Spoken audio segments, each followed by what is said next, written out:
Vamos lá. Olá, partners do Meeting Educacional, tudo bem com vocês? É muito bom tê-los aqui conosco. Eu sou Fred Silveira, gestor comercial da Escola Baiana de Medicina e Saúde Pública, curador e apresentador do Meeting Online.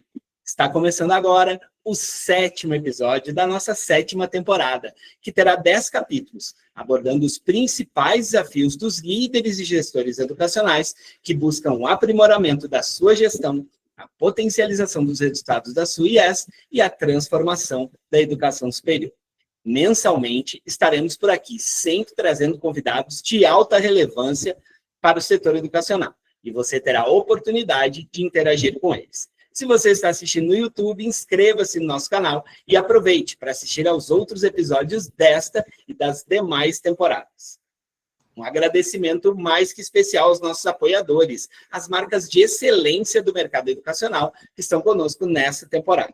Actifly Martech, Princípia Educação, Carta Consulta, Strix Educação, Avaliação e Projetos, Qualinfo Tecnologia para Educação e Unibolsas Brasil. Nos últimos anos, a pós-graduação Lato Sensu viveu uma transformação profunda e, em muitos casos, uma crise de valor. Cursos sendo oferecidos a preços irrisórios ou até de graça, multiplicação de formatos e uma percepção de banalização tomaram conta do mercado. Mas será que a pós-Lato Sensu perdeu sentido ou apenas precisa reencontrar o seu propósito, conectada com o mercado e com as necessidades dos estudantes? Afinal, pós-graduação Lato Sensu ainda faz sentido para as IES? Para nos ajudar a responder essa pergunta e trazer outras tantas com insights e reflexões baseados em dados e experiências, temos 2 convidados do mais alto gabarito. Rodrigo Capelato, diretor executivo do SEMESP, que vai trazer dados estratégicos sobre o mercado e o comportamento do aluno da pós. Frederic Metti, diretora acadêmica de pós-graduação da ESPM, compartilhando como a instituição conseguiu manter e elevar o valor percebido da sua pós em um cenário desafiador. Além de apresentar, eu terei a honra de mediar a conversa interativa com os nossos painelistas. Então, durante o nosso encontro, pedimos que vocês deixem seus microfones mutados e usem à vontade o chat para fazer suas perguntas e comentários. O nosso time estará aqui pronto para recebê-las e colocá-las na conversa, como parte fundamental do nosso encontro, com a interatividade que só quem está aqui ao vivo consegue ter. O encontro está sendo gravado e posteriormente será publicado no nosso canal no YouTube. Inclusive, peço a você que está aqui presente na nossa live, que aproveite esse começo aqui de episódio, já vai lá no YouTube e se inscreve no @Meeting Educacional. Combinado? Bom, deixa eu começar aqui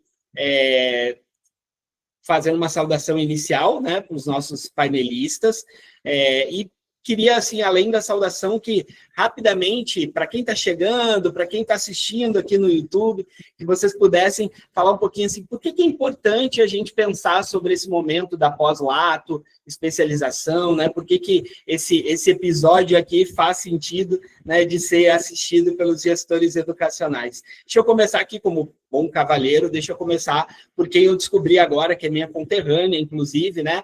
Frederic, fique muito à vontade, eu queria te agradecer imensamente, é sempre tão bacana, é muito legal quando amigos, pessoas que já participam, vêm para o Meeting, mas é tão legal também quando a gente consegue, entre aspas, furar a bolha e trazer pessoas que nunca participaram aqui, eu fico muito feliz e mais ainda com a sua história e com a sua trajetória. Seja bem-vinda e conte rapidamente aqui para a gente, só para dar um gostinho, por que é importante a gente pensar sobre pós-Lato Sensu. Obrigada. Então, bom dia, pessoal. Antes de tudo, Fred, queria agradecer muito o convite. Então, estou muito feliz de estar aqui junto com o Rodrigo para discutir esse tema tão desafiador. Então, acho que hoje em dia a gente falar de educação e falar dos desafios de educação de forma geral já é um desafio gigante. Só que cada nicho, cada vertical da educação tem desafios particulares. Então, eu venho de um histórico de diretoria de graduação, onde a gente tinha um cenário tão desafiador quanto a pós-graduação, mas são desafios bem diferentes que a gente tem que identificar e tentar lutar contra. Então, hoje eu acho que esse assunto da pós-graduação, você trouxe bem a contextualização, Fred. Eu acho que essa questão de banalização, de precificação, da forma de comercialização que está sendo feito de muito agressivo, eu diria, ele acaba deixando a pós-graduação como algo muito supérfluo. Então, ele acaba banalizando ou reduzindo o valor esperado, o valor percebido de uma pós-graduação.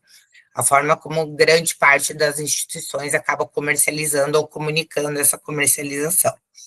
Acho que tem N fatores que a gente vai falar hoje que levaram a este cenário. Então, eu tenho tanto fatores econômicos, demográficos, quanto de concorrência, quanto de formato, que podem explicar o que a gente está enfrentando hoje, mas eu acho que essa manhã, ela vai muito além disso, eu acho que vai muito além de identificar os fatores que nos levaram a esse cenário, e sim ajudar numa reflexão de como sobreviver. Então, quando eu assumi a diretoria da Pós-Lato na SPM, fazem 11 meses, eu digo que parecem 11 anos de tanto trabalho que a gente teve, mas o desafio era justamente reinventar, era voltar a dar um valor percebido que a SPM sempre busca no seu portfólio como um todo, e a gente só tinha uma saída, que era a reinvenção. Só que a reinvenção sempre vem aliada com risco muito alto. Então, no momento em que a gente reinventa, a gente busca algo novo que poucos players fazem no mercado, a gente também está assumindo um risco muito elevado de que aquilo pode não dar certo. Felizmente, a gente está tendo alguns cases de sucesso, e eu acho que é sobre isso que a gente vai conversar hoje durante a manhã, né? Eu acho que esse é o propósito, a gente compartilhar insights de como trazer diferenciação e como trazer uma nova vida aos nossos cursos de pós-lato no Brasil. Então, queria agradecer, Fred, de novo pelo convite. Estarei aqui com vocês essa manhã. Que beleza, uma honra, obrigado. E acho que é isso aí mesmo, acho que você falou perfeitamente aí sobre o nosso propósito aqui de trazer essa discussão e certamente vamos atingir os nossos objetivos aqui com louvor. Rodrigo, querido, obrigado pela presença. É sempre bom essa edição aqui, a gente conversa sobre ela já tem um tempão, né? Esse propósito de trazer o assunto da pós, isso não é novo aqui, a gente já abordou isso em temporadas passadas, mas acho que é um assunto que a cada momento, a cada ano, enfim, ele traz. Inclusive, o pessoal está pedindo, não precisa falar sobre isso agora, mas depois da sequência, o pessoal já está falando aqui, efervescente, sobre a coisa da regulação, o que vai mudar e tal. A gente tem muita coisa para discutir, mas eu queria primeiro fazer uma saudação inicial e que você pudesse trazer também, assim, rapidamente, o porquê que é importante a gente pensar sobre a pós-lato. Bom, muito bom dia, Fred, bom dia, Frederic, prazer estar aqui com vocês, bom dia a todas e todos que estão aqui conosco, né? Estou vendo que tem bastante gente aqui na sala, né?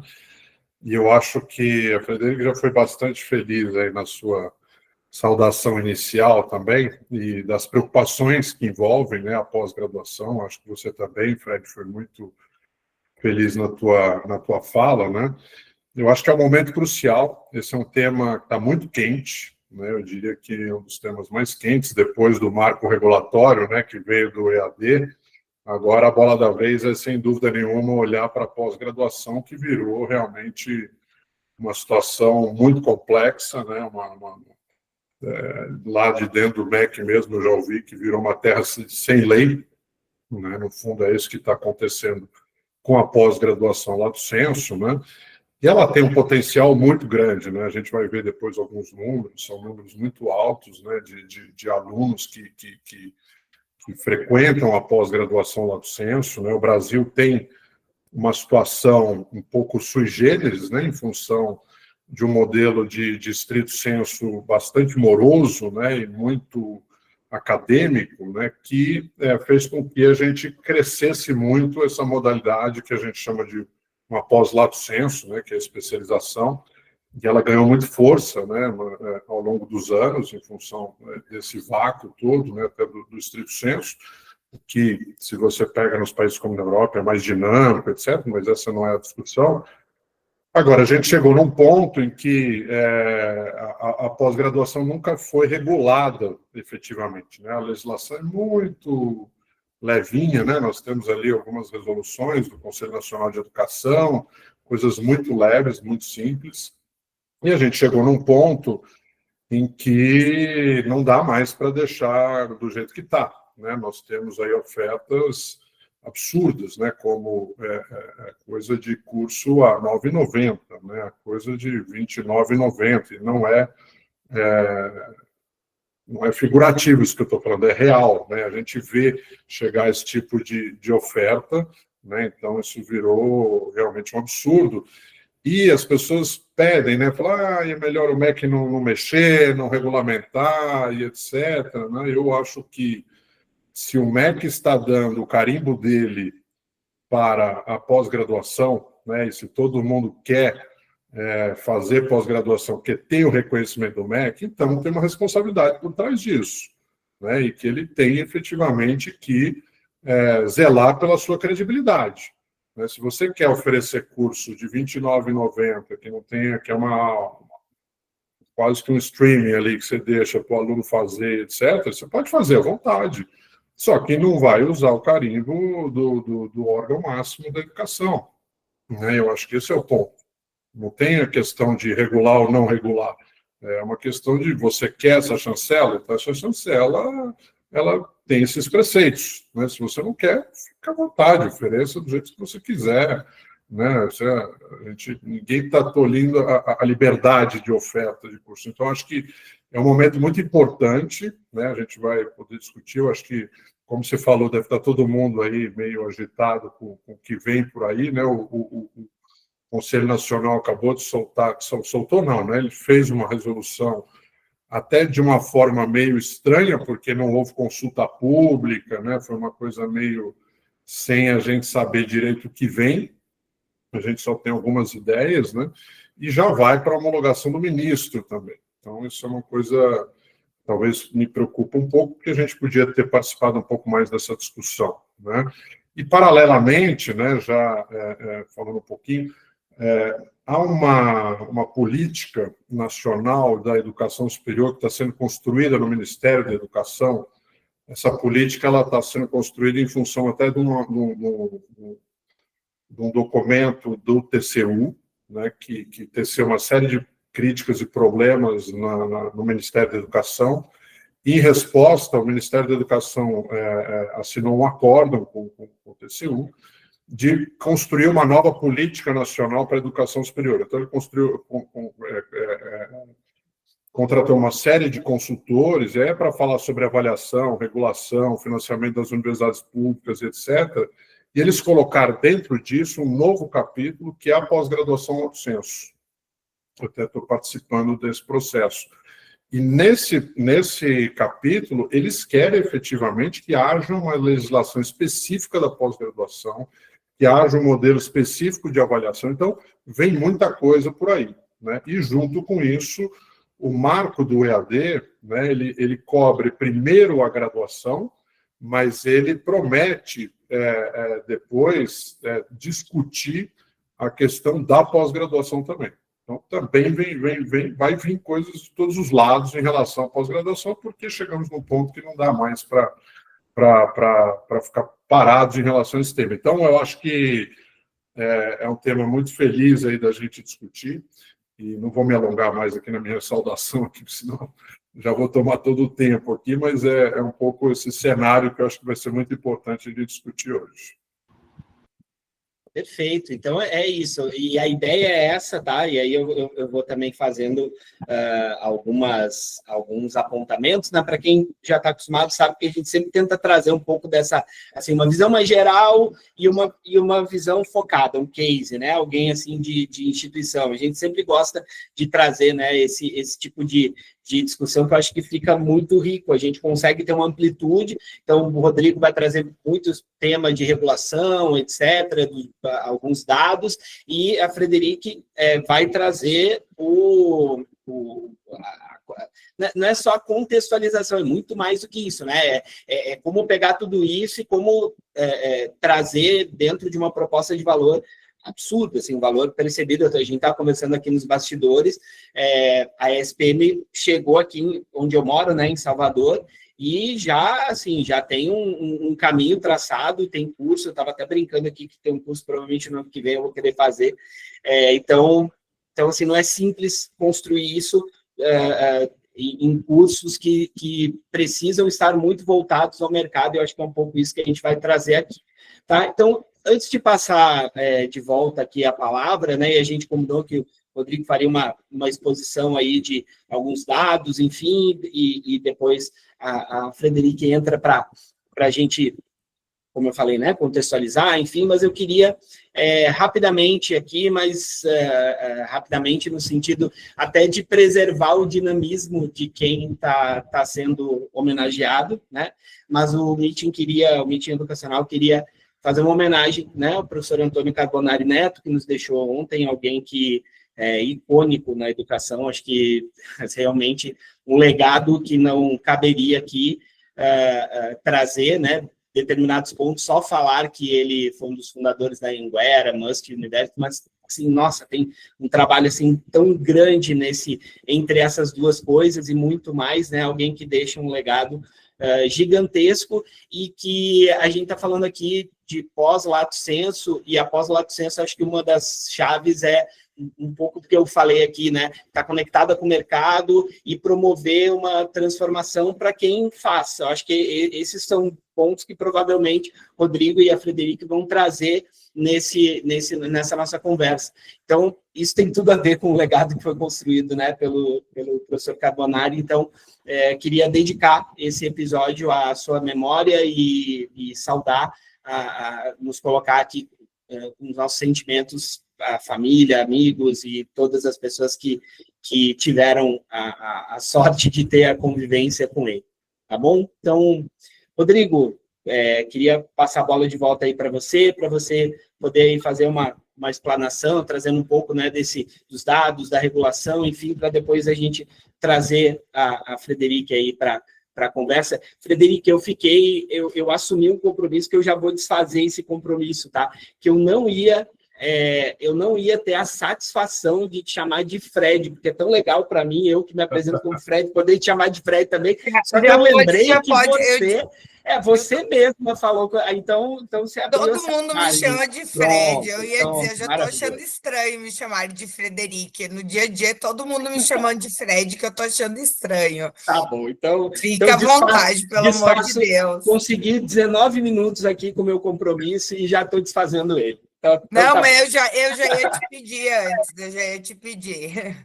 Maravilha. Rodrigo, fica à vontade aí. Maravilha. Obrigado, Fred. Então, eu vou fazer uma apresentação breve, mas antes eu acho que você foi muito importante, né? Estou aqui até trocando mensagens aqui sobre a questão triste, né? Da notícia triste do dia, do falecimento do professor Carbonari, né? O professor Carbonari foi, inclusive, diretor do SEMESP por muitos anos, né? E a gente acompanhou a trajetória dele, né? Desde a faculdade, quando ele era professor da Universidade de São Francisco e depois fundou a Anhanguera, e toda a cabeça dele, né? Eu tive a oportunidade de estar com eles muitas vezes e em várias tratativas de políticas públicas, uma pessoa sempre realmente fora, né, do seu tempo, polêmica, sem dúvida nenhuma, também, né? Mas, ao mesmo tempo, uma cabeça realmente genial, né? Ele foi, por exemplo, um dos grandes idealizadores, né, junto com o Fernando Haddad, com o José Roberto Kovac, do ProUni, por exemplo, foi uma política construída aqui no próprio prédio do SEMESP. O Fernando Haddad esteve aqui junto com eles para discutir a política, os percentuais, etc. Então, eu tive essa felicidade de testemunhar, de poder conviver com ele. Realmente é um dia bastante triste, né? Ele já vinha lutando há muito tempo com a doença, mas é um dia triste, então presto aqui minha homenagem também ao professor Carbonari, ao amigo Carbonari. Realmente um momento bastante difícil, né? E os últimos anos têm sido difíceis, porque a gente perdeu várias lideranças importantes, né? Como o próprio professor Hermes, que foi presidente do semestre por muitos anos, o professor Gabriel e o meu querido irmão também, José Roberto Kovac, então agora Carbonari. Então, mas vamos lá, vamos seguir em frente aqui, tocando o legado deles aqui, né? Bom, eu pensei no seguinte, Fred, porque você até anunciou que eu ia trazer dados inéditos e etc., né? Me trouxe uma responsabilidade maior do que... E nós estamos no meio de um processo de fazer de novo aquele trabalho de levantamento de dados, porque se tem uma coisa que é difícil também na pós-graduação, é levantamento de dados, né? A Fred deve saber bem que ela trabalha diretamente com isso, quanto é difícil, né, a gente conseguir informações sobre a pós-graduação. Então, a gente faz um levantamento aqui no Instituto Semesp, com base em dados do IBGE, dados do EMEC, etc. Estamos em curso de fazer um novo levantamento desses dados e, inclusive, uma pesquisa, né, que a gente faz com alunos da pós-graduação que estão cursando e que têm intenção de cursar, para entender como é que eles estão enxergando o modelo de oferta, as áreas que eles mais têm interesse, os valores que eles têm, que eles podem pagar, o modelo que eles entendem, o que eles querem com isso, né? Então, isso tudo está em formatação e a gente deve apresentar no final do ano, no mais tardar no começo do ano que vem. Mas eu vou trazer aqui um pouco daquela apresentação que eu já tinha feito, mas já trazendo alguns dados novos que a gente levantou, então eu vou falando aqui. Rodrigo, o povo aqui empolgado usou esse termo inéditos, e você nota que na minha abertura aqui eu já troquei o inédito por estratégico.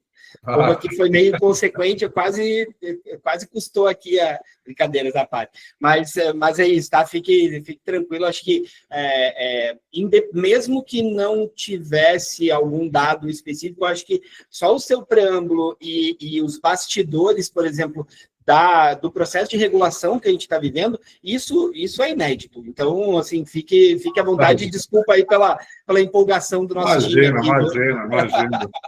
Não, foi bom porque a gente está no levantamento, então eu vou trazer algumas coisas inéditas aqui, sim, fica tranquilo. Eu vou até pedir licença aqui para compartilhar minha tela. Deixa eu só pegar aqui a apresentação. Só um minutinho. Espera aí que eu vou ter que botar no modo apresentação.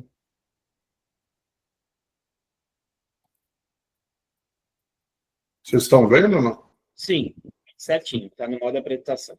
Tá. E está mudando? Sim. Tá. Então, uma coisa importante, assim, eu vou fazer rapidamente aqui alguns dados gerais e depois eu discutir um pouquinho mais daquilo que a gente falou dos bastidores, né? Primeiro, a pós-graduação, lato sensu, né, eu acho que ela é super importante, ela não pode ficar solta, né, e livre do jeito que ela está hoje, porque ela apresenta números muito altos, né, nós estamos falando de dados muito importantes, né? Nós fizemos uma pesquisa de empregabilidade no ano passado, em que mostrava o prêmio salarial de quem fazia ensino superior, né, a graduação completa, que não vou me lembrar aqui de cabeça, mas o prêmio salarial para quem fazia pós-graduação, para quem faz pós-graduação, é ainda maior. Tá? Então, a gente tem que ter uma responsabilidade muito grande, porque é efetivamente uma área muito importante de desenvolvimento das pessoas. E a gente não pode banalizar isso, né? Então, acho que esse é um ponto fundamental de todo esse movimento de talvez trazer uma nova resolução, de pensar numa nova política de educação superior, da gente discutir hoje esse tema, é de recuperar e preservar, né, a importância que tem a pós-graduação lato sensu. Eu acho que a Fred vai mostrar, na SPM, por exemplo, um dos principais ofertantes, né, de pós-graduação no sentido da relevância que tem esses cursos, né, então é muito importante isso. Um primeiro dado que eu queria mostrar para vocês, né, que é muito impressionante, né, são os dados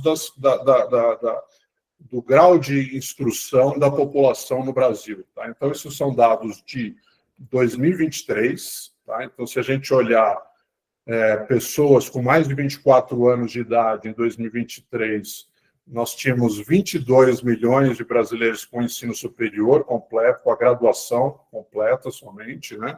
Então, nós estamos falando aí de 15,6% da população, que é muito pouco. E na especialização, vejam, nós tínhamos aqui em 2023 já pessoas com mais de 24 anos, 3 milhões de pessoas praticamente, né, 4,2% da população, que frequentaram, que fizeram a especialização, a pós-graduação lato sensu. É um número muito alto, né?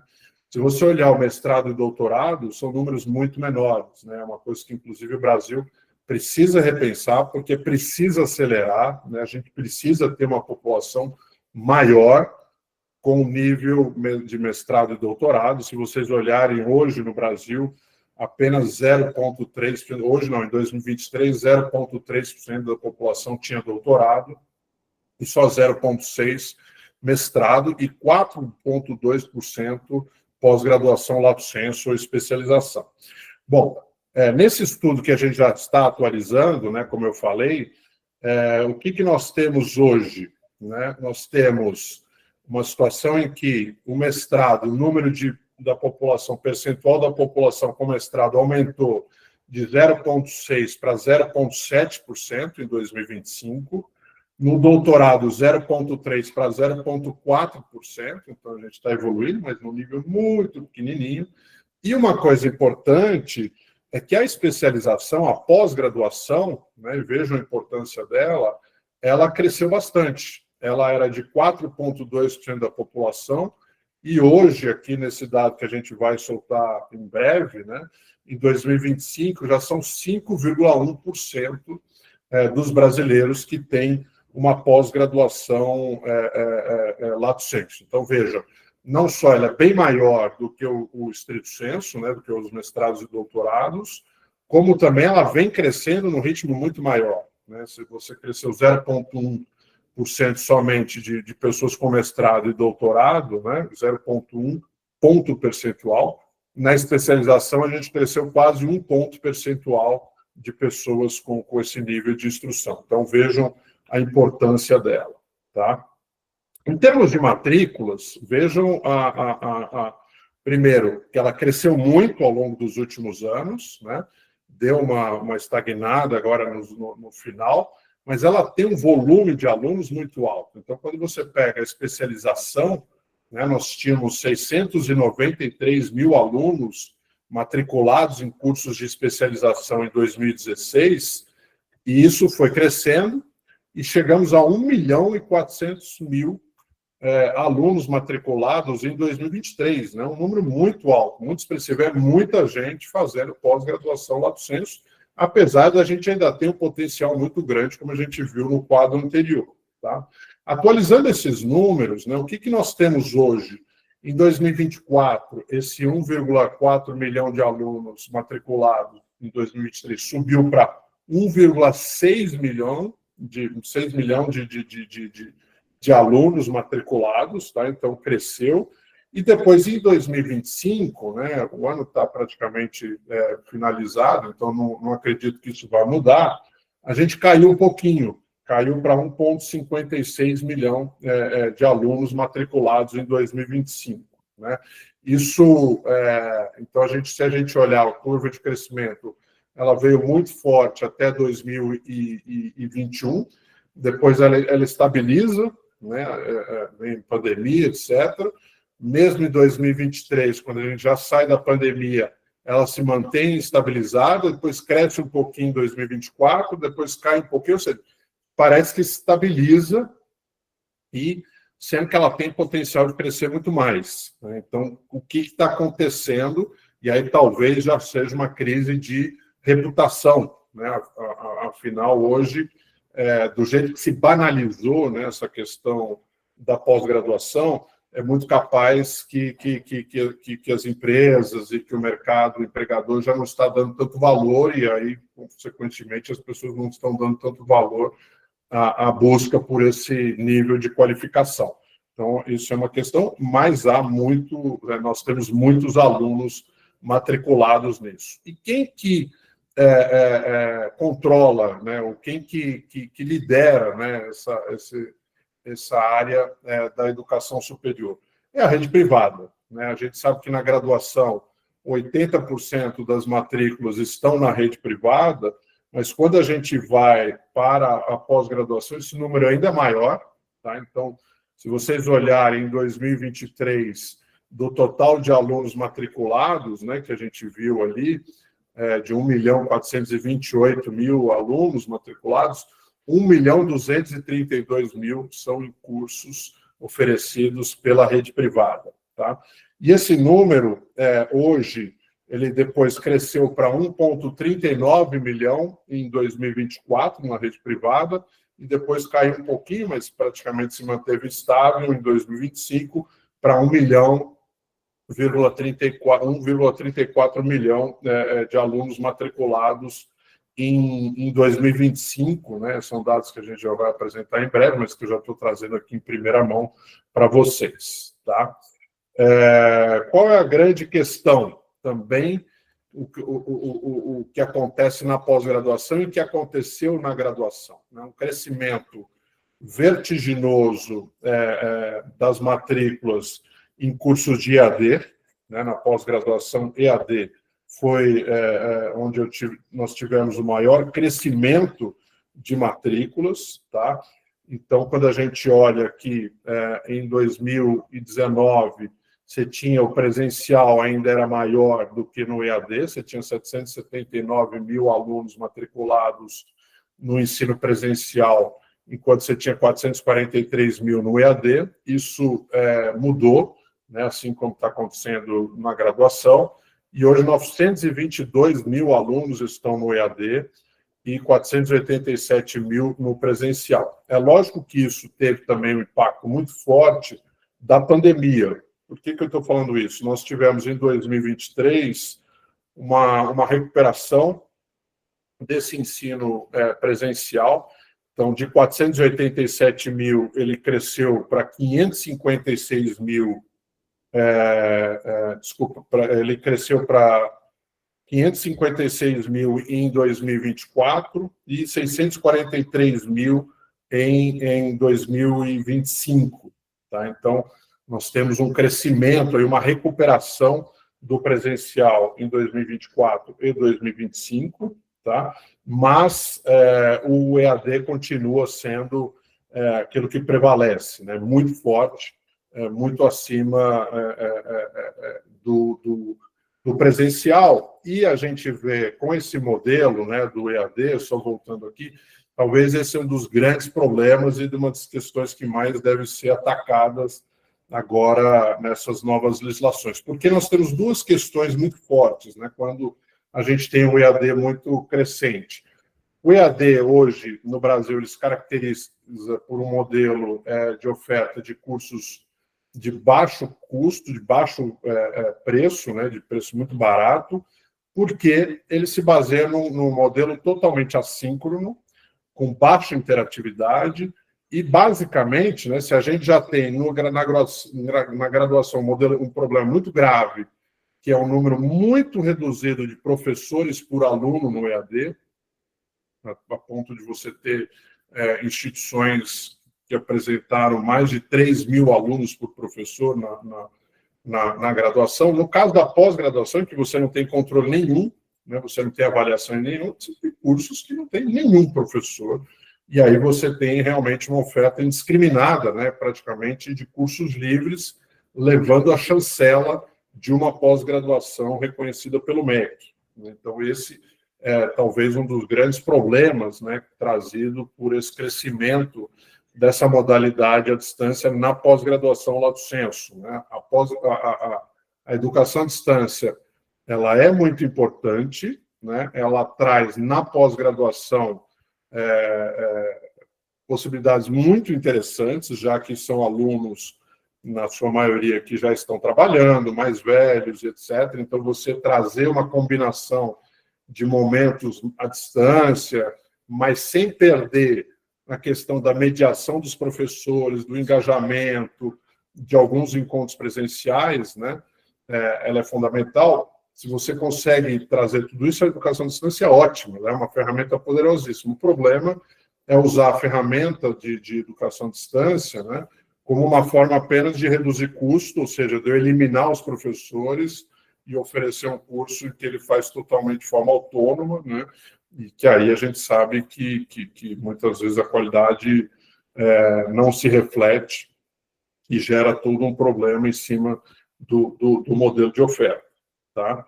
Bom, avançando um pouquinho mais, quando a gente tem aqui dados da idade, né, que nós temos dos alunos, da participação da faixa etária dos alunos que frequentam, né, eu vou dar um dado aqui para vocês, só para vocês terem uma ideia como está mudando em função até do EAD, porque o EAD atrai um público mais velho, né, então esses eram dados lá de 2022, mas pelo estudo que nós estamos fazendo, que nós vamos trazer, olha, só para vocês terem uma ideia, em 2016, 27,4% dos alunos matriculados numa pós-graduação lato sensu tinham de 25 a 29 anos, tá?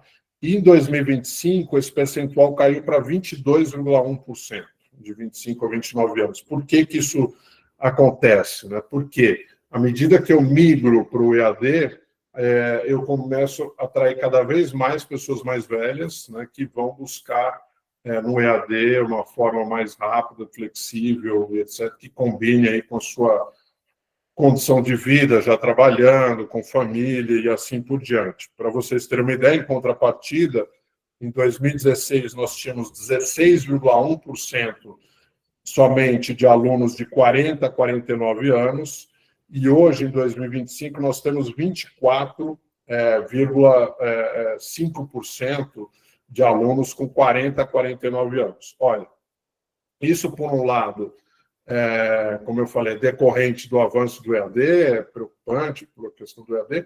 Por outro lado, ele é, sem dúvida nenhuma, um dado importante, porque a gente sente, né, essa necessidade, é uma tendência de que a pós-graduação vai estar dentro desse conjunto da formação continuada, né, ou da formação permanente, ou do lifelong learning, né, como falam também, né, ela vai fazer parte dessa questão de que eu vou ter que me requalificar ao longo de toda a vida. Então, quando você vê um aumento de pessoas mais velhas, né, de 40, 49 anos ou até mais, crescendo essa faixa etária, nós estamos falando de pessoas se requalificando ao longo de toda a vida já, e a pós-graduação lato sensu, sem dúvida nenhuma, se insere dentro desse processo. A gente, quando pensa em lifelong learning, em formação permanente, a gente sempre pensa nos cursos livres, mais rápidos, mas a pós-graduação lato sensu, ela também se insere nesse rol de formação, sem dúvida nenhuma. Tá? E aí, só para corroborar aquilo que eu falei da questão do EAD, né, se vocês... deixa eu ver se eu tenho aqui... Isso aqui é um outro dado. Se vocês vão olhar na próxima pesquisa que a gente vai mostrar, em 2024, nós tínhamos a diferença, né, do público do presencial para o EAD. 61,2% dos alunos que frequentavam a pós-graduação lato sensu no modelo presencial tinham até 34 anos, então 61,2% tinham até 34 anos, e acima de 34 anos, 50 no EAD, né, você tem acima de 34 anos, 54,6%. Então, claramente, assim como acontece na graduação, uma preferência pelo modelo presencial, pelas pessoas um pouco de faixa etária um pouco menor, né?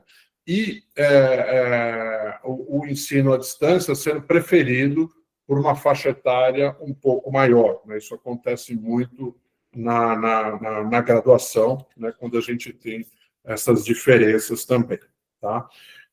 Bom, aqui nós temos alguns dados que nós vamos depois atualizar nessa pesquisa que eu falei, mas que são muito importantes também, né?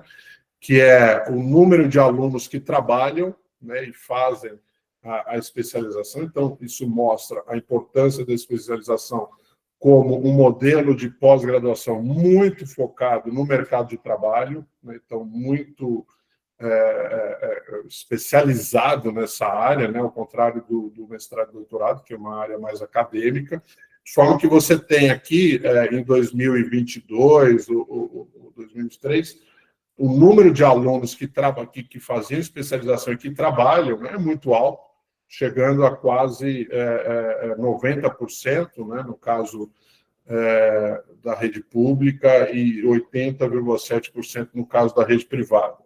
Tá? Depois, a grande maioria das instituições que oferecem cursos de pós-graduação são instituições privadas, né? Isso não mudou, isso era 2023, os dados que a gente está atualizando continuam 89% da oferta sendo pela rede privada e a maioria pelas instituições com fins lucrativos. Tá? Depois nós temos aqui o número de cursos, né? E essa é uma questão muito complicada, né? E vou fazer só um parênteses aqui rápido.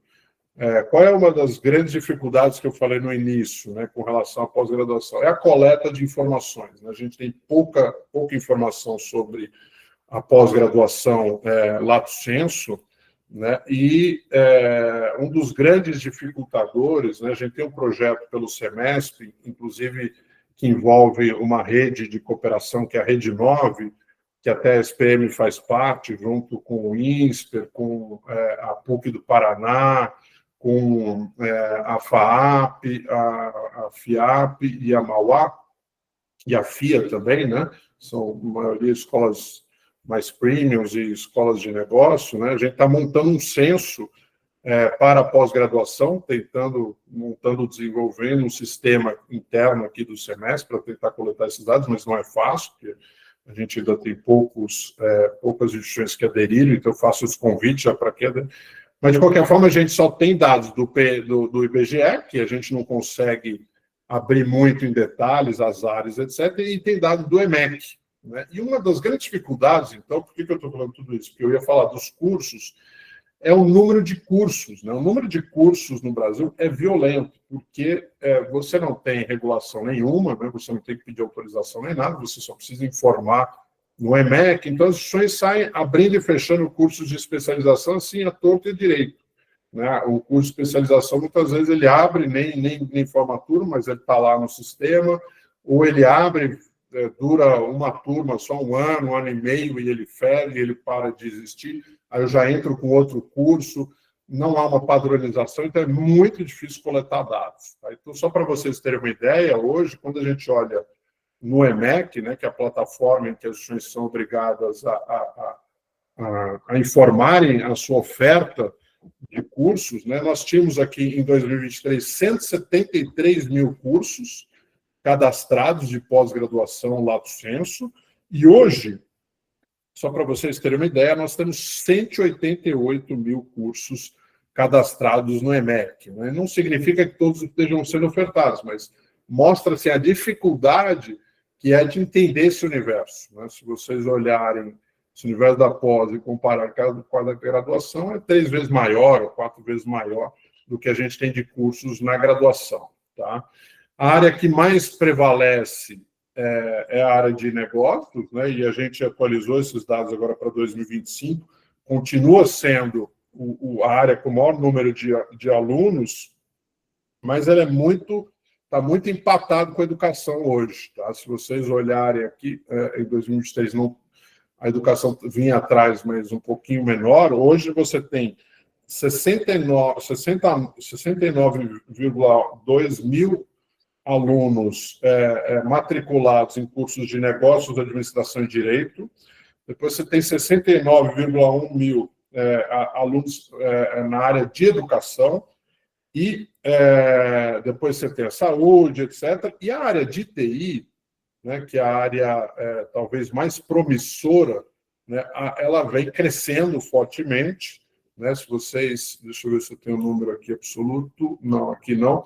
Mas o número absoluto de 2025, a área de computação e TI, que é a área que mais cresce na pós-graduação lato sensu, ela chegou a 7,1 mil alunos matriculados em cursos de computação, tecnologias da informação e comunicação. Tá? Então, esse é uma área, mas ainda muito longe, né, das áreas principais, que são negócios, administração de direito, educação e saúde e bem-estar, tá? Que estão na faixa aí de 70 mil alunos matriculados em cada uma dessas áreas. Nós estamos falando aqui de 10% só de uma dessas áreas na área de TI, né, que é a área mais promissora em termos de crescimento, inclusive na graduação. Tá? E, para finalizar, eu vou até parar aqui, mas vou dar uma última informação aqui. Deixa eu voltar aqui para minha apresentação. Mas uma última... Eu acho que, assim, e aí a gente vai discutir depois, eu imagino, né, Fred, a questão da resolução, do que vem por aí. Esses números são muito altos, né, são muito grandes. A gente passa por uma crise que me preocupa, que é uma crise que pode gerar crise de reputação, de credibilidade sobre o modelo, né, sobre a pós-graduação lato sensu, como a gente já discutiu. Mas quando a gente olha dados de buscas no Google, né, que eu acho que é um termômetro aí que a gente pode ter, é muito impressionante como cresce, continua crescendo muito forte. Então, se vocês olharem, em 2010, a gente fez uma comparação, buscas no Google por pós-graduação lato sensu.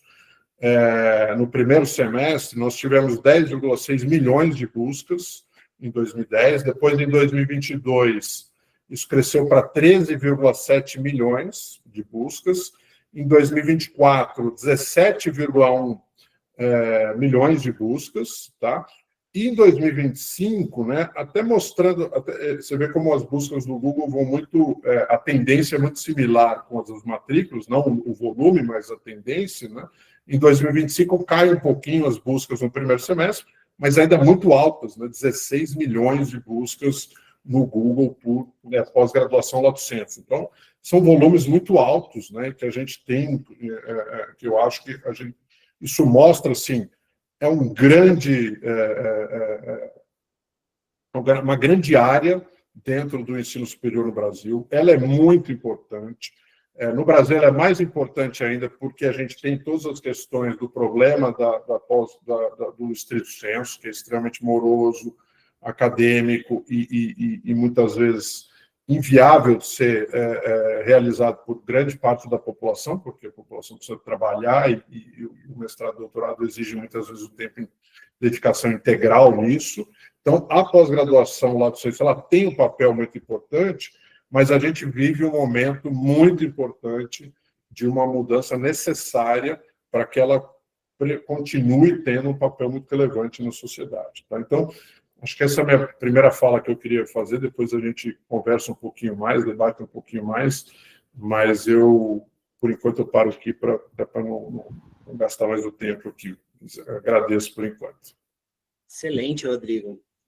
Muito obrigado aí. Acho que tem dados super importantes, e você preservou o emprego aqui do pessoal do marketing, aqui do Meeting, né? Que você trouxe coisas inéditas aqui, o pessoal pode ficar tranquilo. Fred, eu queria... Que legal que é poder chamar alguém de Fred.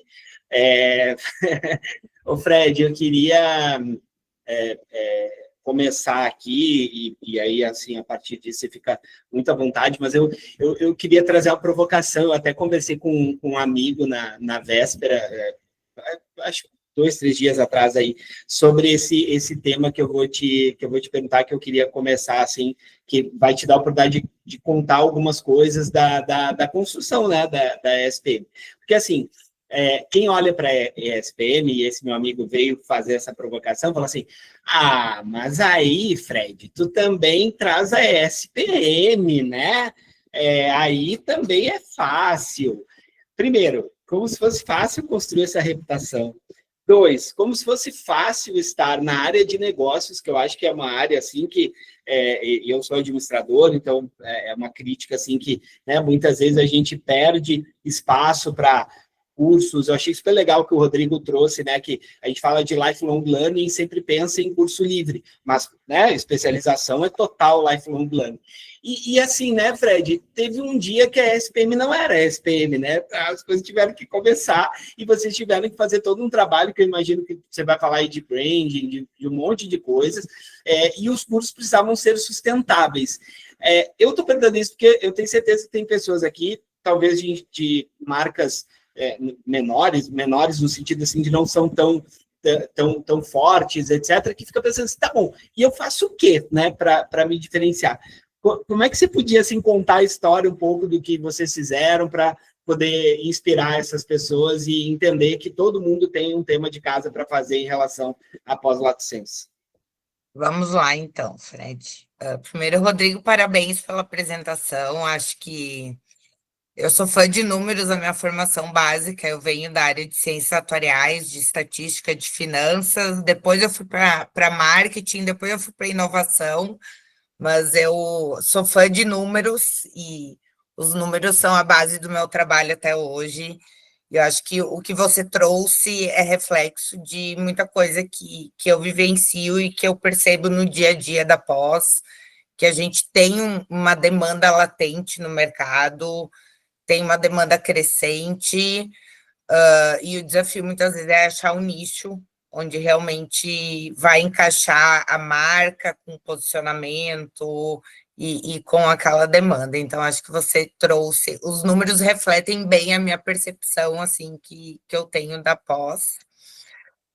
Vamos lá, Fred, respondendo a sua pergunta. Casualmente, ontem a SPM fez 74 anos, e Parabéns. então, e a SPM eu acho que ela é muito singular em vários sentidos, tá? Primeiro foi como ela foi fundada. Então, a SPM começou com cursos de pós-graduação, ela começou no MASP e ela começou através de profissionais de mercado. Então, um grupo de publicitários e profissionais da área de comunicação se reuniram e chegaram à conclusão que precisavam profissionalizar a área de comunicação de publicidade e criaram a SPM. E, a partir disso, veio os cursos de pós-graduação, depois de, em torno de 15, 20 anos, começaram os cursos de graduação com a antiga publicidade e propaganda, hoje a gente chama de comunicação e publicidade, ACP, e por aí vai. Então, acho que a SPM, por si só, ela tem um DNA muito característico, que ela nasceu do mercado e para o mercado. Então, eu acho que esse posicionamento da nossa escola, ele é desafiador, porque a gente tem que estar sempre se atualizando, mas, ao mesmo tempo, ele já é uma característica da escola. Então, ele é desafiador, porque a gente, como gestores, a gente precisa buscar essa atualização, e, ao mesmo tempo, os alunos que procuram a SPM vêm com uma expectativa de experiência de valor muito grande frente a outras instituições de ensino. Então, eles buscam encontrar uma experiência, buscam encontrar cursos, buscam encontrar metodologias de aprendizagem totalmente disruptivas frente ao mercado. E aqui, gente, em nenhum momento eu estou querendo ser prepotente, dizendo que a gente é melhor do que ninguém. Eu estou trazendo muito o nosso desafio diário de como a gente precisa se reinventar, porque o mercado espera que a gente se reinvente. Por um lado, isso é muito positivo, porque a gente se obriga a sempre sair da zona de conforto. Então, a gente, muitas vezes, precisa tentar se antecipar a mudanças que o mercado que vem acontecendo no mercado, a gente precisa se antecipar, a gente precisa já olhar para o futuro, a gente precisa tentar entender essas mudanças para ir adaptando o nosso portfólio. E aqui entra um ponto que também na SPM a gente tem uma característica muito singular. Quando eu assumi a gestão da pós-lato esse ano, foi basicamente o mesmo ano que a gente teve a aprovação de 2 doutorados profissionais na escola. Então, a gente já vem num histórico de mestrado profissional e a gente teve a aprovação do doutorado profissional em comportamento consumidor em São Paulo e em economia criativa no Rio. Então, a minha análise de ambiente do meu mercado externo é muito similar a todas as instituições de ensino. Mas se eu olhar o meu ambiente interno da SPM, ele também gera uma competitividade maior do que grande parte das instituições de ensino. Porque no momento em que eu passo a ter um mestrado profissional, um doutorado profissional, com o MEC liberando uma modalidade high flex, eu acabo tendo uma vertical de stricto sensu altamente competitiva com o portfólio lato sensu. E eu preciso estudar essas verticais do mercado de forma a não canibalizar a minha instituição. Então, eu não posso mais ter cursos de lato se sobrepondo ao curso de stricto. Então, hoje, um aluno, ele pode fazer um mestrado profissional que sai daquela visão que o Rodrigo nos trouxe, de que, tradicionalmente, o stricto no Brasil, sim, ele é muito acadêmico, ele é muito processual, mas a SPM não tem essa característica. Então, ela tem um mestrado profissional que atrai nível gerencial, C-level, então eu acabo tendo já dentro de casa algo extremamente que seria competitivo com o portfólio lato. E eu acabo tendo que me reinventar. E foi mais ou menos quando eu assumi a gestão e eu me deparei com aquilo. Eu falei, bom, se hoje eu vou ter um curso de mestrado profissional de comportamento consumidor, que pode ser feito em 1 ano e meio, 2, com metodologia high flex, onde o aluno não precisa estar presencial o tempo todo, com aula sexta e sábado, o que eu vou fazer com o meu lato para me diferenciar? E foi aí que eu sempre lembro muito do meu antigo gestor da PUC do Rio Grande do Sul, que atualmente é o reitor, o professor irmão Manuir. Então, ele sempre me fala, antigamente, quando eu trabalhava com ele me dizia, Fred, cada vez mais um gestor de uma instituição de ensino, ele tem que ter uma cabeça de líder, e ele tem que ter uma visão comercial, uma visão de negócios, para conseguir fazer essas mudanças que o mercado exige. E isso, cada vez mais, é um diferencial de qualquer líder, de qualquer instituição de ensino. É essa visão que, muitas vezes, é difícil para o racional acadêmico. Então, nesse sentido, que eu comecei a trabalhar, de que forma a gente conduziu todo esse processo, e está conduzindo ainda, porque vem mais novidades na SPM esse ano, eu juntei todo o meu povo do marketing, aí eu comecei a rir quando você falou ali, Rodrigo trouxe dados que o marketing fica feliz, sim. O que foi o meu primeiro pressuposto? Muitas vezes o acadêmico briga com o marketing, ainda mais em instituição privada. Não bate a meta, a culpa é do acadêmico, a culpa é do marketing, a culpa é da campanha, a culpa é disso, o produto está errado, o produto está certo. Falei, gente, primeiro vamos acabar com qualquer conflito. Eu chamei a equipe do marketing, a equipe acadêmica, falei, vamos rever o nosso portfólio. Mas eu preciso entender o mercado, eu preciso entender o que o meu consumidor quer. Premissa básica de marketing, de empreendedorismo, quando eu vou lançar qualquer produto e serviço, eu preciso entender o que o mercado, o que o público-alvo querem. E, a partir daí, a gente começou com um estudo em cima de um portfólio atual, em cima de demandas de mercado. Então, eu tive toda a minha área de inteligência de mercado da SPM, está trabalhando comigo até hoje, que a gente ainda está nesse processo de revisão de portfólio, e a gente foi enxergando algumas coisas meio lógicas, eu não diria, mas coisas que eu buscava entender. Primeiro, como eu vou diferenciar o meu lato do meu stricto? Cada vez mais o aluno do lato, ele não quer ficar 2 anos para ter um diploma. Não quer, gente. 2 anos ele vai para o mestrado profissional. realidade de aluno SPM, tá? Então, eu estou falando de uma instituição de ensino premium, com ticket médio alto, privado, então eu estou trazendo uma classificação de uma business school com essas características. Então, o aluno que fica 2 anos, ele vai para o mestrado profissional. A não ser que eu ofereça um produto muito diferente do mestrado profissional, que vá atrair um público mais C-level. Aí eu entro em modelos de negócios que eu ainda não entendi como adaptar isso, mas que hoje a gente vê que estão tendo sucesso, que são modelos de E4, que saem, que nem o Rodrigo falou, são produtos que são colocados no mercado sem regulação nenhuma, são cursos livres, mas são cursos que têm um ticket médio de R$100 mil, com imersões e que tem demanda, sim. Então, acho que esse é o primeiro ponto. Cada vez mais o público lato, ele não quer ficar tanto tempo para ter um diploma de especialização. Então, a experiência para ele, o valor do diploma, ele tem 18 meses, basicamente. O aluno cada vez mais quer aquilo que a gente chama de experiência. Então, ele quer conteúdo. Aí é muito engraçado, ontem eu estou aqui em Curitiba e ontem eu ainda estava conversando com uma menina que trabalha com CX, e a gente ainda estava falando a diferença cultural e regional do Brasil como um todo. Então, hoje, a SPM tem cursos lato em 8 capitais, então a gente identifica características culturais diferentes.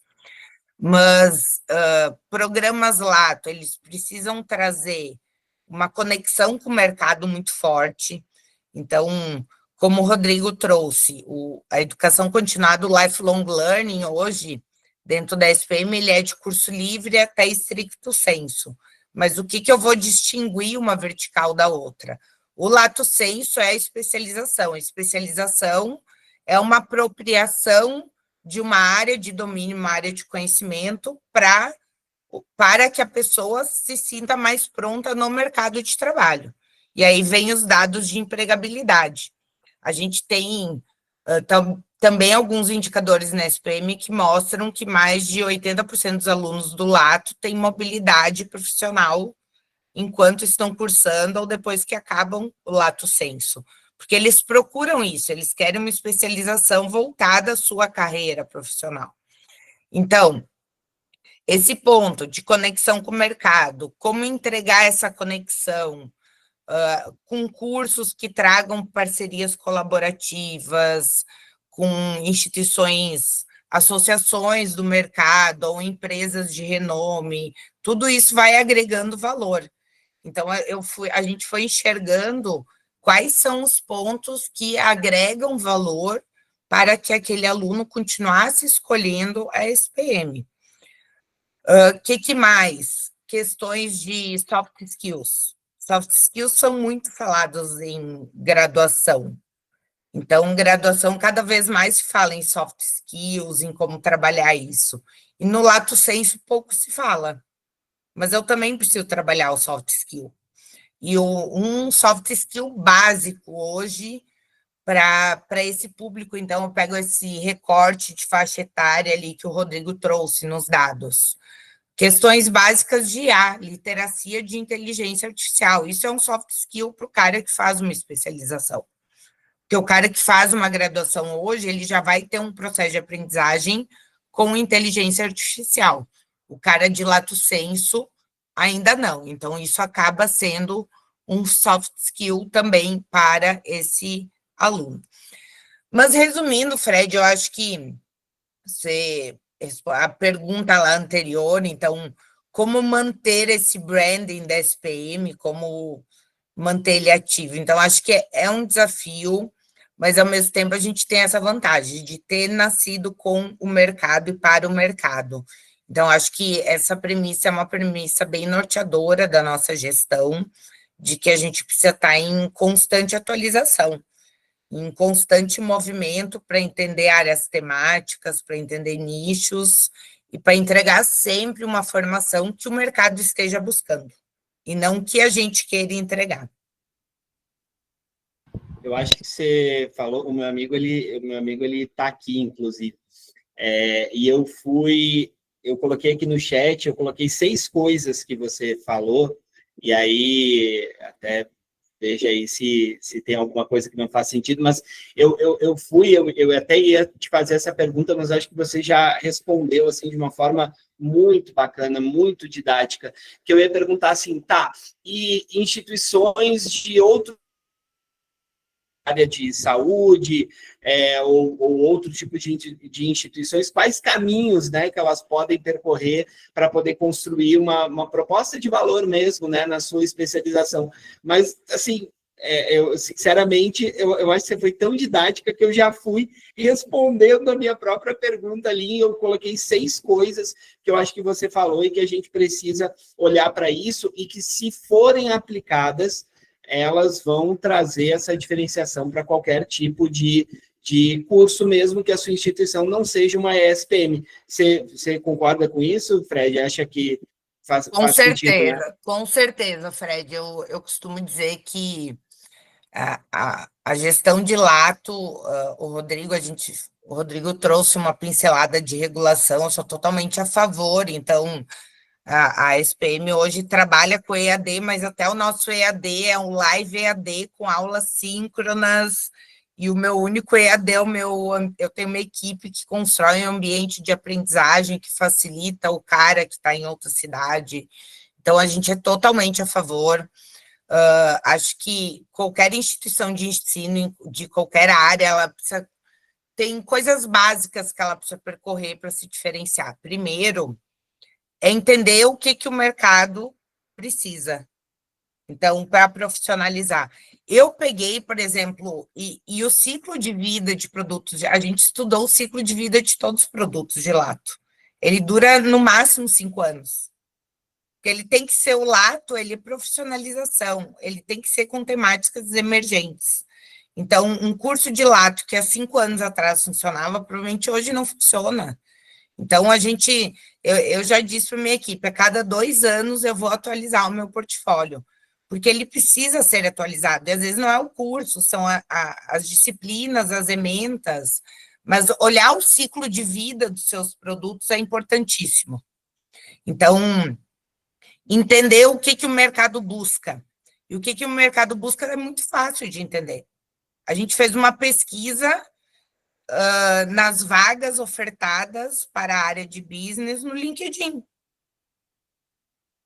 Ali, ele vai dando competências, soft skills, hard skills, e dentro daquilo a gente vai traçando temáticas e perfil de profissionais.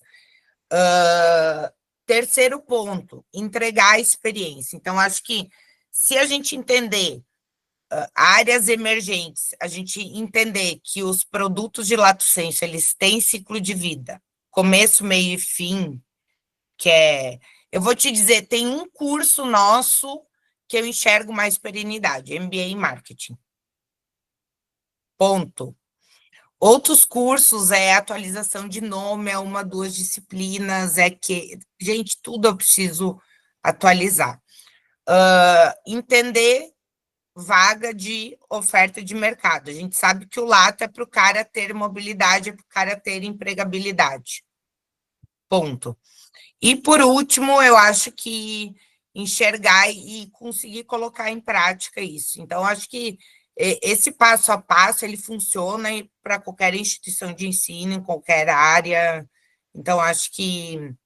Gente, eu não vou dizer que não tem segredo, mas eu acho que precisa, sim, dessa visão do negócio como um business, porque é um business. É diferente de uma graduação que vai ser muito mais acadêmica, é totalmente diferente, mas o lato, ele é business. Claro.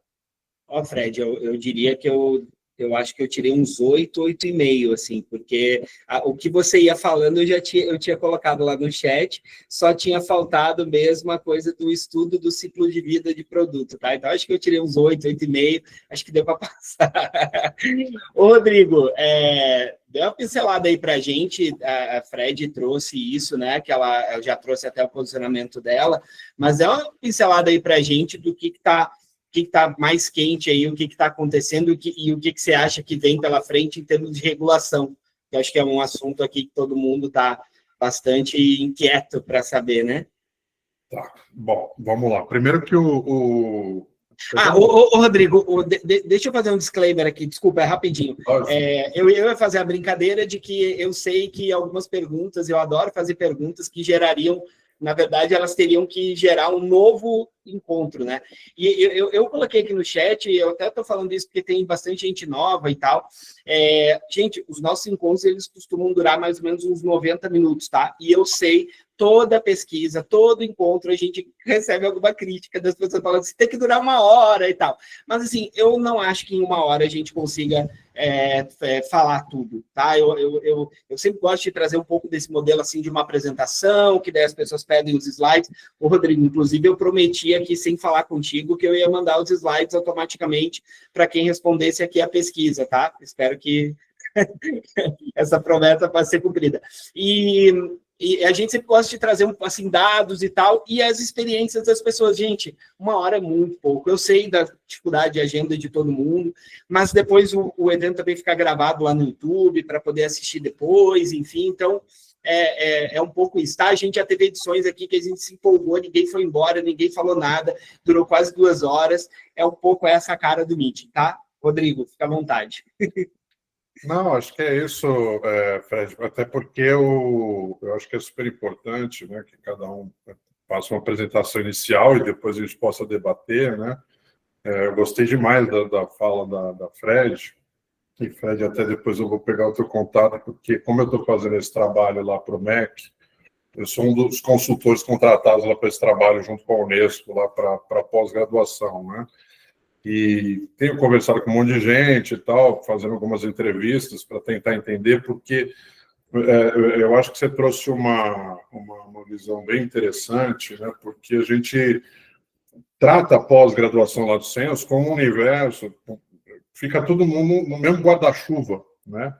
E eu acho que essa ideia de você separar, primeiro, a gente recuperar mais e dar mais força à questão do mestrado profissional, porque eu estava num encontro na PUC do Paraná, dessa rede que a TSPM faz parte, estava o Tatsu, que estava junto, né? E a gente estava discutindo, a PUC do Paraná montou um modelo de pós-graduação muito, eu diria que talvez uma evolução do modelo do irmão Manoel, né? Como você citou, lá da PUC do Rio Grande do Sul, e tem dado muito sucesso, está crescendo muito, etc. Então, não vou nem entrar aqui nos detalhes, porque a gente precisaria de mais tempo, mas o que é importante é que nessa discussão estava o reitor da Mauá também, né? E a gente achando muito interessante aquele modelo da PUC do Paraná, mas ao mesmo tempo ele falou, Rodrigo, mas como é que a gente coloca no mesmo guarda-chuva, né, a pós que eu faço lá na Mauá, que é uma pós extremamente profunda, técnica para engenheiros. Quer dizer, a PUC achou um modelo que utiliza grandes nomes, que é híbrida, com palestras iniciais, um pouco naquele modelo da PUC do Rio Grande do Sul também. Depois tem alguns momentos lives, etc., que é super legal, que eu achei super bacana. Mas, ao mesmo tempo, como é que eu chamo tudo isso de pós-graduação lá do Censo, né? Então, acho que esse é um ponto que eu acho que você trouxe um pouquinho já, falando, olha, a gente já consegue diferenciar com o mestrado profissional. Eu acho que isso a gente precisa dar mais força para o mestrado profissional e depois, dentro disso, talvez essa regulação distinguir um pouco mais da pós lato sensu, né? Talvez categorizar um pouco mais o estudo, porque está muito embolado, né? Muita coisa na mesma questão, né? E aí depois pensar, né? Tem um monte de coisa para pensar sobre pós que eu acho super legal. Tem a questão, você falou, a questão do LinkedIn, né? Que vocês usam muito o LinkedIn como orientador, né? E linkado isso, acabei de vir de uma missão na Espanha, lá na Universidade Carlos III, né? Eles são muito referências em microcertificações.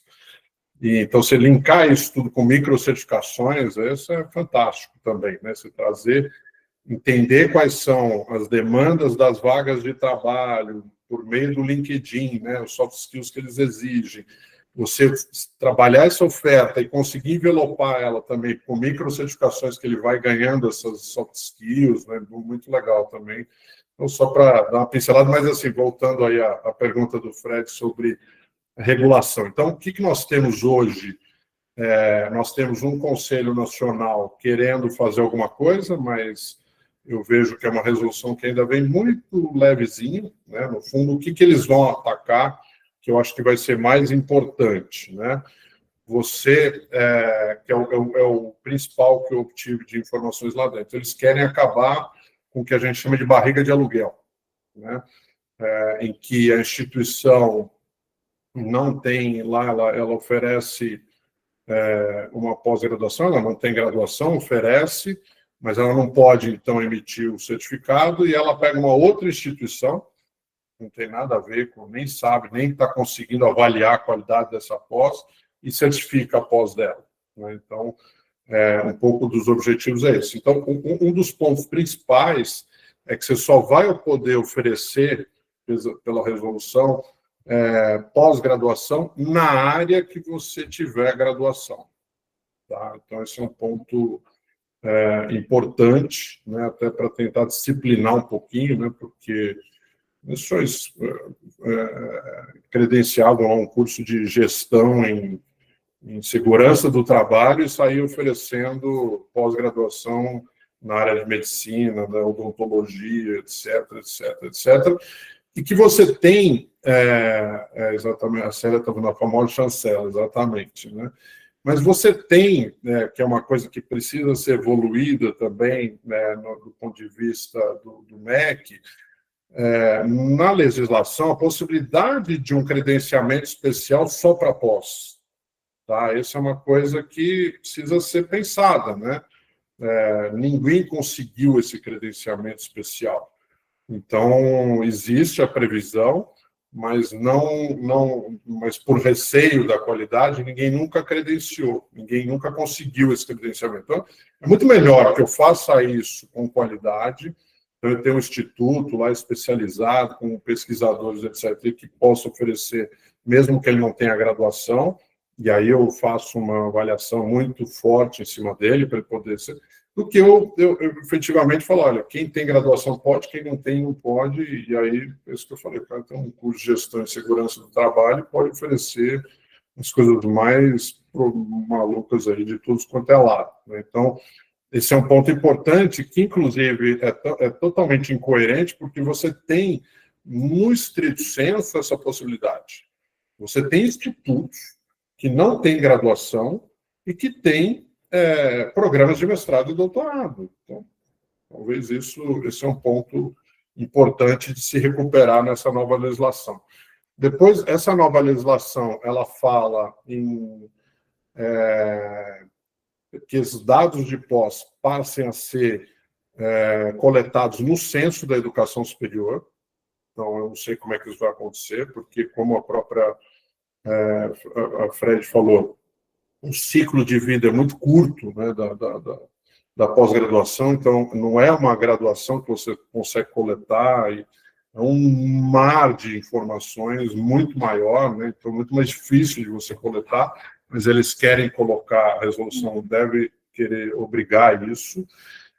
Tem um ponto que é bastante obscuro, que a gente não sabe direito, porque, como eu falei, não houve ainda uma transparência muito grande nessa resolução, em que eles falam que 50%, o codocente, no mínimo 50%, tem que ter vínculo jurídico com a instituição de ensino. Ora, eu não entendi, sinceramente, isso aí, porque você pode, hoje, né, a pós-graduação, ela tem muitos professores PJ, né, o que, tudo bem, ótimo, porque senão você não consegue ter essa conexão com o mercado de trabalho. Se você fizer tudo CLT, mas se você tem PJ, esse PJ tem um contrato com você, então não existe essa possibilidade. Eu nunca vi uma pós-graduação que o professor não tem vínculo nenhum com a instituição jurídica. Então, eu não entendi por que apareceu esses 50%, no mínimo 50% com vínculo jurídico, e por que eu estou falando isso? Porque eu tenho receio que 100% dos professores têm vínculo jurídico, né? Agora, se eu falar 50%, eu tenho medo que eles revertem isso para a CLT, né? Aí sim começa a engessar o modelo, né? Eu espero que não seja esse a ideia, né? Talvez seja, agora que eu estou pensando aqui, nesse combate da barriga de aluguel, né? Então, se eu só chancelo, né, como a Célia colocou, esses professores que estão dando aula não tem vínculo nenhum com a minha instituição, tem com aquele instituto, com aquela empresa, e que só usa a minha instituição para chancelar. Talvez seja esse a questão, o caminho que eles estão querendo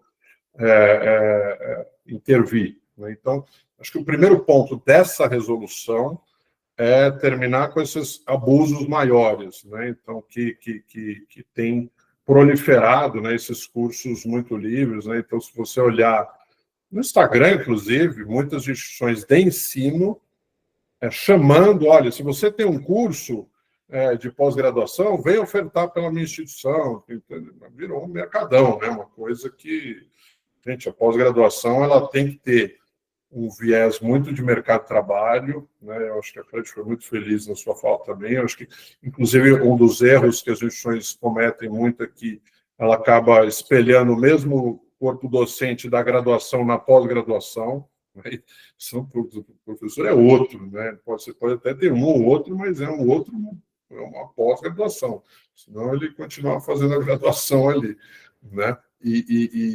Então, talvez um pouco nessa linha, né, que eu estou falando da resolução, né? Então, a resolução deve trazer algumas coisas nesse sentido, umas coisas mais de...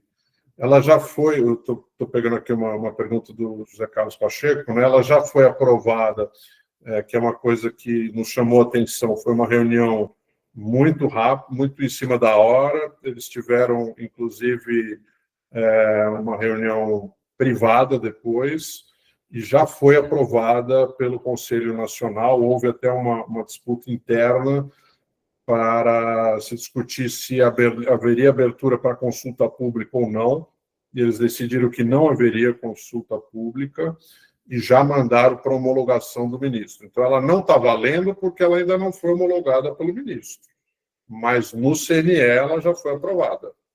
Tá? Então, só que a gente não tem o texto.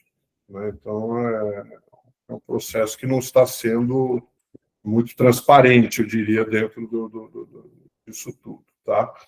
Por isso que eu acho que ela vem bastante superficial e mais com essas regrinhas básicas, assim, para acabar mais com o abuso do abuso. Tá? E aí, paralelamente, nós temos duas questões muito importantes. Uma que é essa política nacional da educação superior, que, inclusive, ela sendo desenvolvida, ela vai virar um projeto de lei para tramitar no Congresso, né?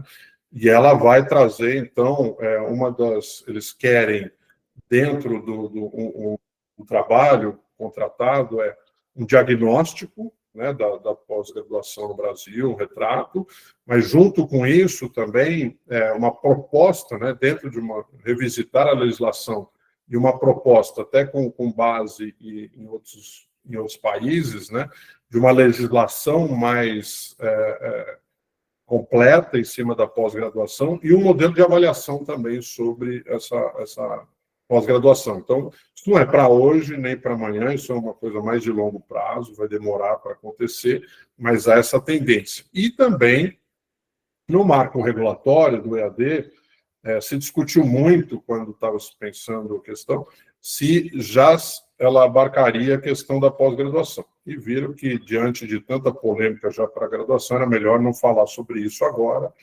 Mas o próximo passo, né, nas conversas com o Daniel das séries, é estudar como é que essas regras vão se refletir na pós-graduação. Então, se vai ter regra de percentual máximo, percentual mínimo, cursos que vão poder ser ofertados em cada formato, né? Você tem o formato EAD, o semipresencial e o presencial. Então, tudo isso vai ser discutido agora, o próximo passo nas séries, né, para ser discutido. Então, você vê que são 3 linhas, né, de mudanças aí de regulamentação. Uma resolução mais rápida com o Conselho Nacional, vai trazer algumas regras básicas, depois uma política mais de longo prazo que para ser construída e provavelmente uma regulação mais de curto prazo pelas séries aí com relação à questão de EAD e etc. Essas normas aí. Fred, maravilha, Rodrigo. Acho que você trouxe aqui né, os bastidores e os caminhos daquilo que está sendo discutido. Fred, quero te deixar muito à vontade para você falar sobre regulação, mas a leitura que eu faço é que a ESPM deve mudar muito pouco para a ESPM, né, em relação a essas coisas. Então, eu quero te deixar à vontade para qualquer comentário que você fizer sobre regulação, mas eu queria já te fazer uma pergunta que é assim, você falou em algum momento que tem coisas novas aí surgindo, eu sei que tem coisas estratégicas que não dá para ser ditas e tal, mas assim, qual é o olhar de vocês de futuro de algo que a gente não está discutindo aqui? De algo que não está sendo falado, e eu acho que uma instituição como a SPM tem um pouco tem a bênção da marca, mas eu vou chamar assim, bem entre aspas, tá? Só brincadeira, mas a maldição da marca é ter que ficar o tempo todo se reinventando, como você falou. E se reinventar é meio que antecipar o futuro, olhar para outras tendências e tal. Tem alguma coisa aqui que a gente não está falando, que a gente não está discutindo, que vocês já estão, pelo menos, começando a pensar aí, que você pode compartilhar conosco? Pergunta difícil, isso a gente tinha combinado, Fred, não vale. Eu queria primeiro, Rodrigo, quero me colocar super à disposição, tá? Então, depois a gente troca o contato. Eu trabalhei, quando eu estava na PUC do Rio Grande do Sul, eu participei de parte da constituição da parceria com o UOL, que eu trabalhava no Lato Senso e no Tecnopuc, e hoje eu trabalho diretamente com o Tatsu, então quero me colocar super à disposição. Ele me falou super bem de você quando eu falei que eu ia participar aqui do webinar também. Então, qualquer coisa que precisar, eu estou à disposição. Fred, vamos lá. Eu acho que alguns pontos que a gente tem discutido que eu ainda não vejo uma discussão muito ampla sobre. A primeira, eu acho que é esse ponto que o Rodrigo trouxe também, depois da minha fala, que é enxergar o stricto sensu dentro da vertente do mestrado profissional e do doutorado profissional como uma continuação do lato sensu. Então, cada vez mais o stricto sensu ele vai deixar de ter essa visão acadêmica e ele vai ser atrativo para o mesmo público-alvo que o lato sensu. Então, acho que poucas instituições de ensino têm olhado com essa lente para o stricto sensu. Acho que ainda é essa lente do acadêmico. E a gente, na SPM, a gente já vê um movimento diferente. Talvez porque a gente tem aprovou o doutorado profissional em economia criativa, comportamento consumidor, pelo público que tradicionalmente a SPM já atrai, mas eu acho que esse é um dos pontos assim que eu vejo que pouca gente tem discutido quando fala em lato. E o segundo que a gente tem discutido muito, que é como entregar a experiência para esse aluno de lato sensu.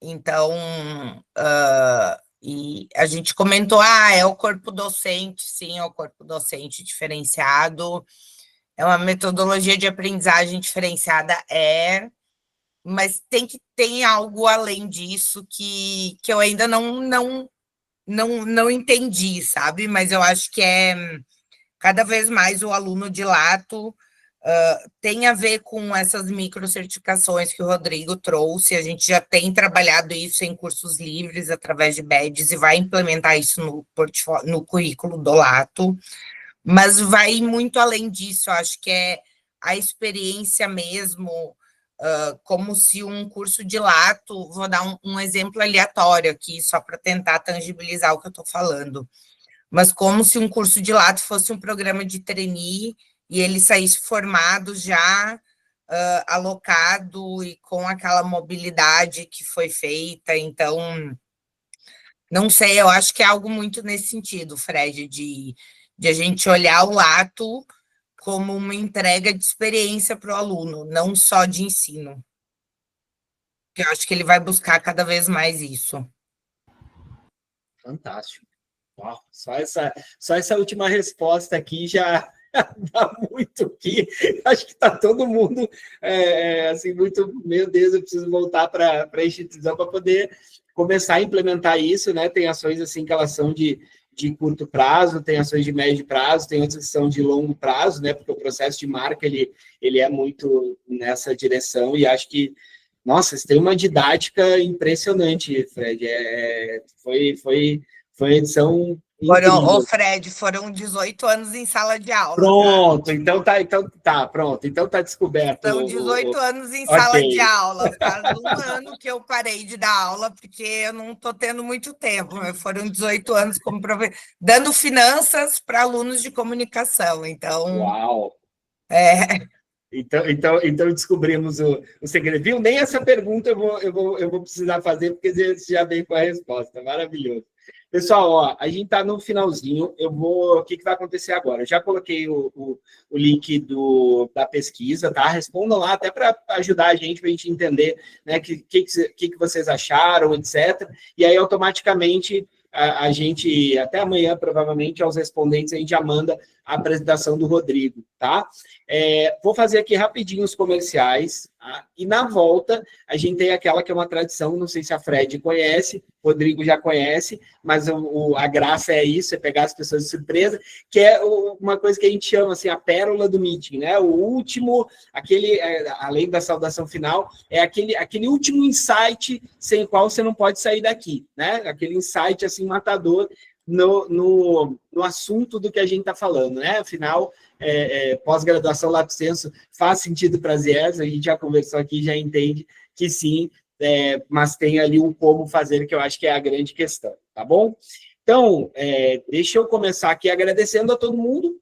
O Meeting é um evento independente, conta com patrocinadores, claro, né, para a gente poder subsistir, mas o propósito é fazer um encontro mesmo de líderes, de gestores, de profissionais, enfim, né, da educação superior. A gente muito, e eu fiquei particularmente feliz com a fala de Fred, de colocar o marketing com o acadêmico, porque quem nos acompanha sabe que a gente nasceu lá atrás como Meeting Educacional de Marketing e Finanças, mas com o tempo a gente foi entendendo que isso era uma redução, né, e que precisa aproximar, na verdade, todo mundo, precisa ter uma visão integral, né?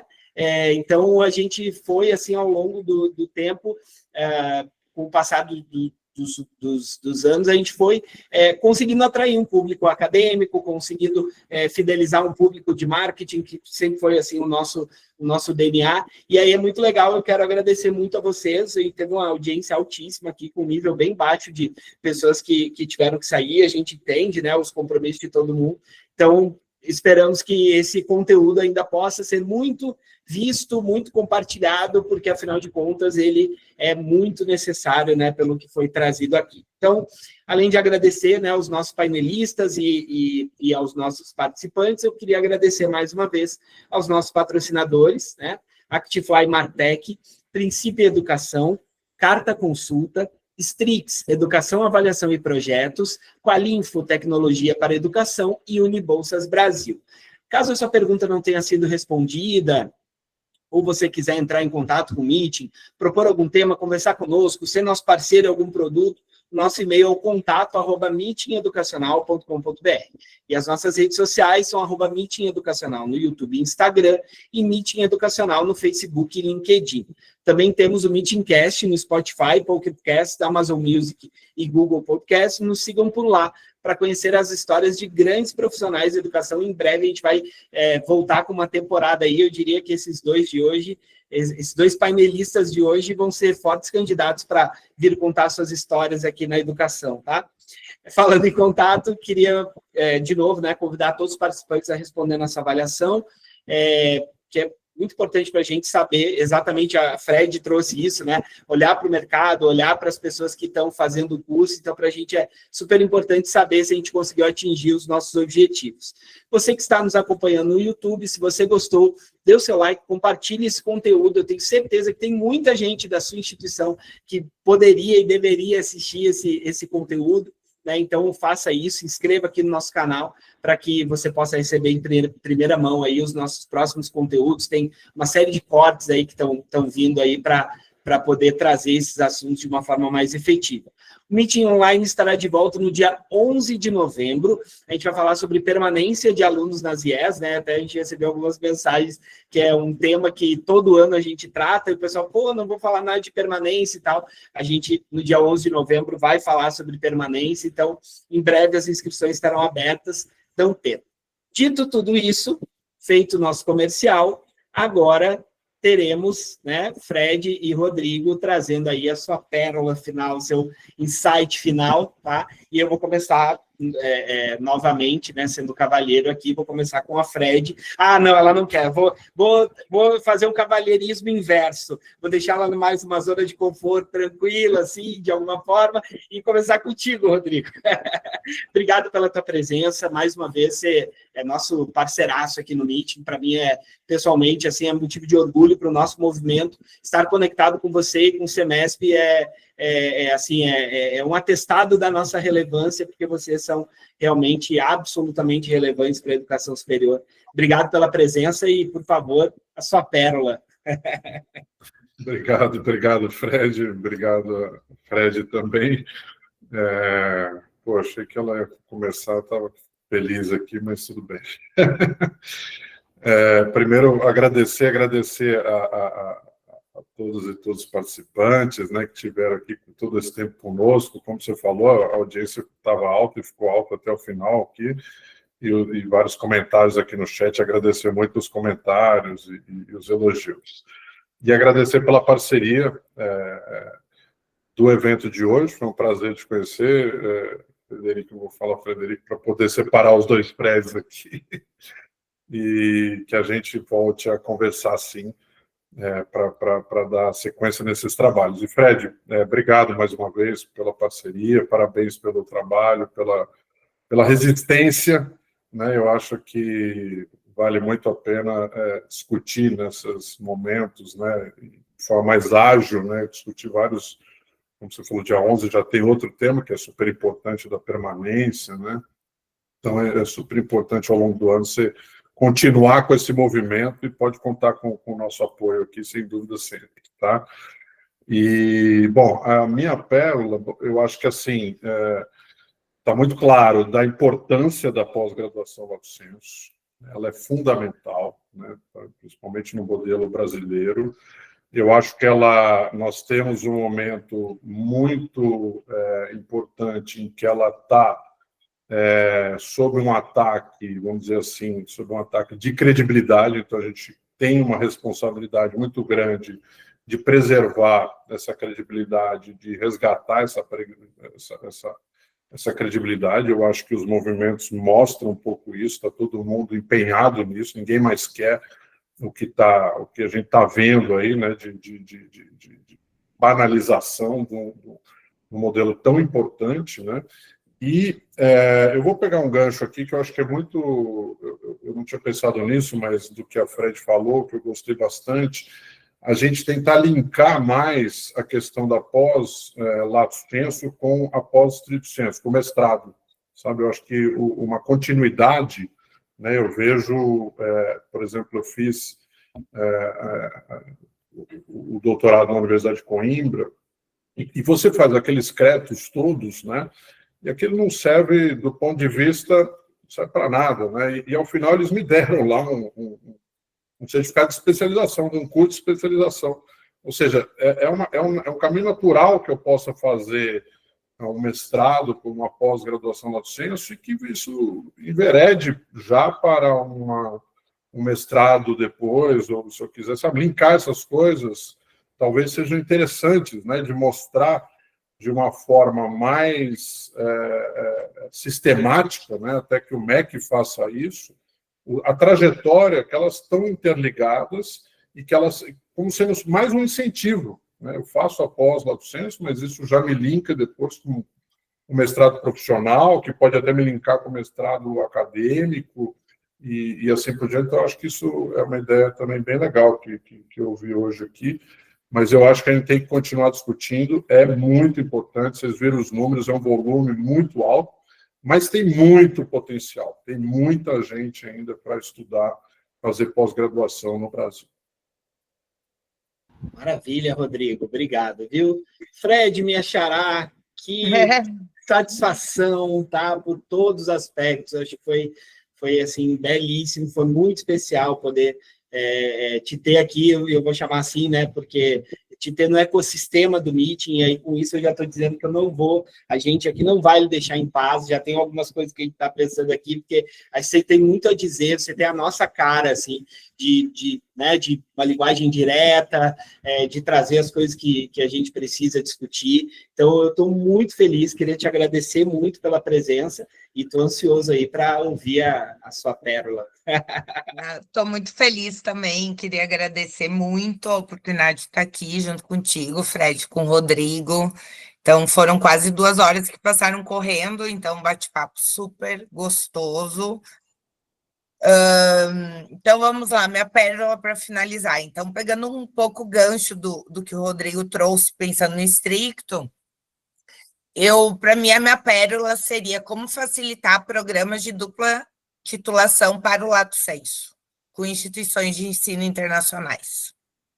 Então, muito se fala disso em graduação e no estricto, mas para valorização profissional e de especialização no lato, se tem uma barreira gigante, pouco se fala nisso, e pensando muito no desafio que eu trouxe de entregar experiência, eu acho que fazer esse intercâmbio, essa dupla titulação para lato e caminhos facilitadores, discussões sobre como fazer isso, até porque eu acho que com a nova regulação, as instituições de ensino que priorizam a qualidade e a excelência acadêmica, elas vão se sobressair, graças a Deus, no lato também, e quem sabe aí a gente tem uma oportunidade de se diferenciar cada vez mais. Então, essa seria a minha pérola. E outro insight. Uau! Gente, com isso, só posso agradecer a presença de todo mundo. No dia 11 nos vemos aqui novamente. Um grande abraço, partners, e até a próxima. Tchau, pessoal. Obrigada. Tchau. Tchau, tchau.